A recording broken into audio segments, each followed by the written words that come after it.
Last year mission Vemulawada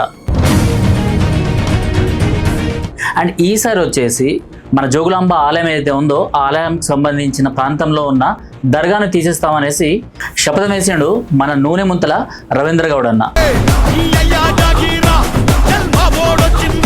అక్కడ శివుడు 9 మంది శివులు ఉంటారు అనమాట. ఒక శివుడు కనబడాడు. ఇప్పుడు ఆ శివుడు ఎక్కడున్నాడంటే అక్కడ నవాబ్ పైల్వాన్ అనే ఒక దుర్మార్గుడు, ఒక ద్రోహి, వాడిని చంపిన వాడి కాళ్ళ దగ్గర మన శివుడు ఉంటాడు. నేను మొన్న కూడా ఒక నినాదం చేయడం జరిగింది. ఖచ్చితంగా జోగులాంబకు వచ్చిన వారు కబ్రస్థాన్ హటావ్ జోగులాంబ బచావ్ అని ఒక నినాదాన్ని గతంలో మనం వేములవాడలో ఎలా చేసామో అదే విధంగా వీడికి వచ్చిన వారు కూడా చీటీలు వేయాలని చెప్పడం జరిగింది.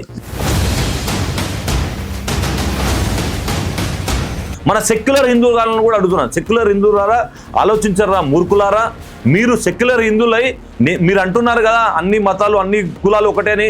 నేనేమంటున్నా, అరే సెక్యులర్ హిందూ, అరే ఎవరున్నావో సెక్యులర్ హిందూ మాట్లాడే హిందువు, మీరు గంగా జమున అంటున్నారు కదా, అదే మస్జిద్లో నేను కూడా నా గణేషుని పెడతా, నేను కూడా నా శివుని పెడతా, నేను కూడా నా హనుమంతుని పెడతా.